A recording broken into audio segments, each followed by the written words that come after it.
ketemu lagi dengan saya Diarita, teman kamu berbagi cerita dan bertumbuh bersama.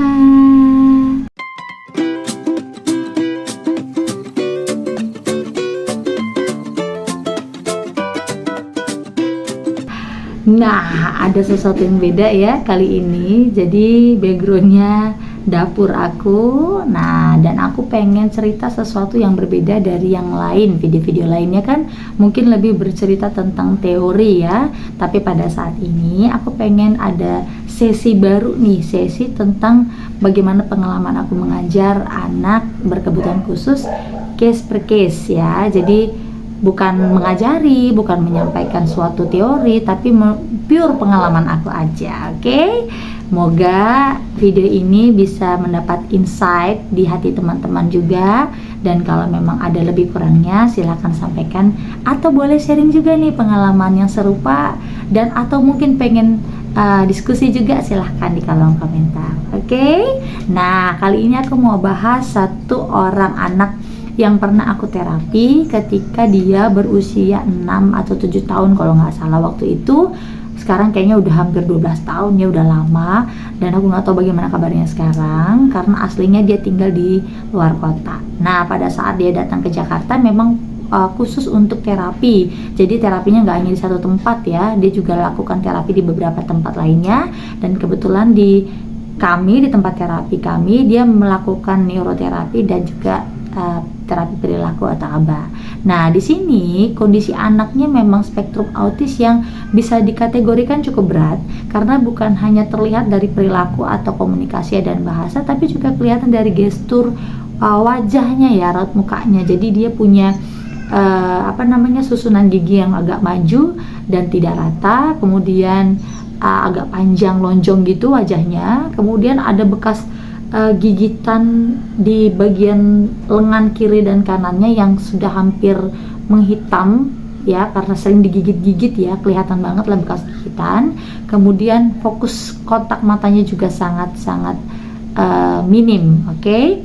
Nah, pada saat baru datang, anak tersebut kan memang belum mengerti bahasa verbal ya, artinya dia bukan cuma belum bisa bicara, tapi juga dia belum mengerti saat kita sampaikan sesuatu.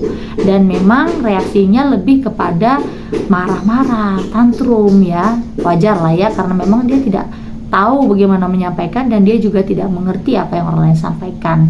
Nah, saat pertama kali masuk ke tempat terapi, yang aku lakukan pertama kali adalah memberikan dia teritori. Artinya aku antar bersama-sama ke tempat di mana dia akan terapi nantinya, tapi dia masuk sendiri, kita tidak masuk. Di situ dia kelihatan bingung ya. Dia memang tidak langsung marah, tapi dia menunjukkan ekspresi tidak nyamannya. Dia pegang telinganya, lalu dia berteriak seperti oh kayak gitu. Dan kelihatan sekali pada saat dia masuk dan menginjakkan karpet, itu dia langsung terkejut. Dia jinjit-jinjit kakinya, dia lari-lari, kemudian dia tarik kursi sembarangan, dia naik ke atas sofa, di atas sofa dia seperti berlindung seperti ini. Oh, begitu ya. Dan itu kita tidak masuk ke dalam. Kita memang lihat di pinggir, kita tidak dekati, kita coba dulu pantau dari jauh, kemudian dia mengeksplor tempat tersebut. Dia buka-buka lemari, rak, dia cari-cari barang-barang yang biasa dia pegang, tapi dia nggak tahu cara bermainnya ya. Jadi saat itu kita nggak langsung paksakan anak tersebut untuk terapi, itu kuncinya, karena anak tersebut kan masih berada di tempat yang baru dan kita ini orang baru buat dia, kita seperti sebuah ancaman begitu. Makanya pada saat dia eksplor barang, dia lempar-lempar, kita nggak ambil, kita biarin aja dulu. Nah, lalu setelah beberapa waktu kita mulai duduk tapi tidak dekat, agak jauh ya, kemudian dia sudah mulai tenang. Dia mencoba mencari barang-barang yang bisa dia pakai, tapi mainannya nggak dimainin gitu ya. Dia cuma ketok-ketok mulutnya seperti ini kayak gitu. Kemudian dia lempar lagi, diambil lagi. Lalu kita dekati, tapi menggunakan mainan tersebut sebagai media komunikasi kita. Jadi waktu itu yang ku ingat, aku ambil sebuah mainan, ku berikan contoh cara bermainnya, lalu ku letakkan di atas meja, lalu ku lihat responnya seperti apa. Nah, memang proses pendekatan ini nggak bisa sekali langsung bisa. karena ada masanya dia tidak tahan di dalam ruangan tertutup, dia lalu gedor-gedor pintu, tiba-tiba lari keluar. Dan itu gak cuma terjadi satu kali ya, pada saat sudah berkali-kali terapi juga bisa tiba-tiba hal tersebut terjadi. Dia tidak mau belajar, lalu dia buka pintu, dia kabur gitu ya.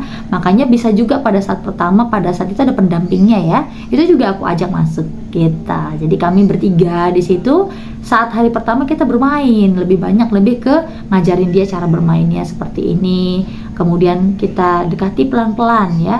Kita duduk di sampingnya, bukan berhadapan. Di sampingnya ada mainan di depan dia. Kemudian anaknya sudah mulai nyaman dan tenang. Kemudian pada sesi berikutnya baru kita sudah mulai membuat sebuah ritual. Ya, jadi membuat ritual itu seperti contoh, waktu itu aku ajak dia bernyanyi. Contohnya kayak, halo, sapa dulu kan. Dia masih kebingungan, ngapain ini orang gitu. Kita ajak main, selalu kita ajak nyanyi. Lalu setelah itu, karena fokusnya pada saat itu adalah bagaimana dia mulai ada kontak mata dulu, oke?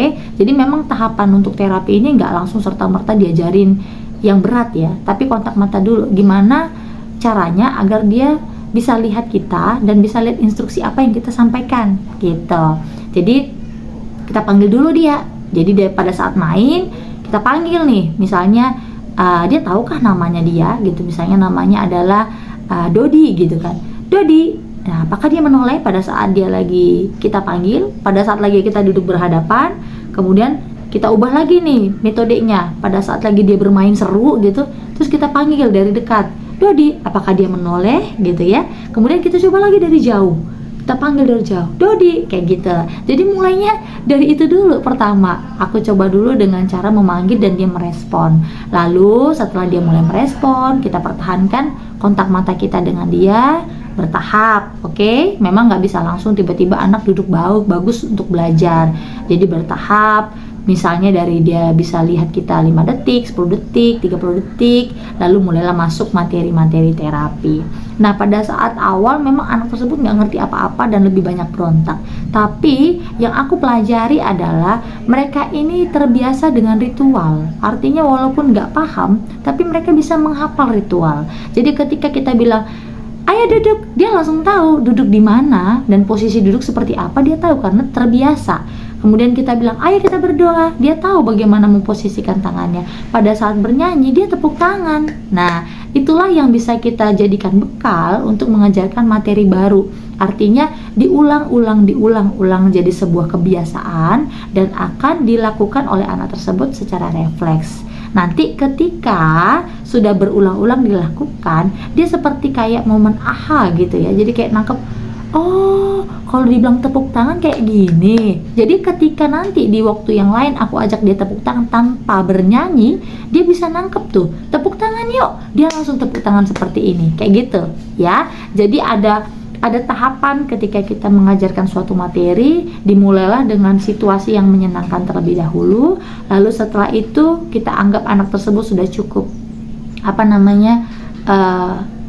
lembek ya. Artinya lembek tuh mulai agak nurut dengan kita, barulah kita masuk ke sistem yang agak tegas atau disiplin. Nah, pada saat itulah kita bisa minta pendampingnya untuk ninggalin, bisa pantau dari luar, lalu kita ajak dia terapi dan kita mulai masukkan materi-materinya. Nah, dari situ aku boleh cerita. Yang pertama adalah memaksa anak untuk tiba-tiba belajar itu akan membuat anak tersebut trauma. Artinya kita nggak bisa langsung paksakan belajar ketika anak tersebut dalam situasi yang baru.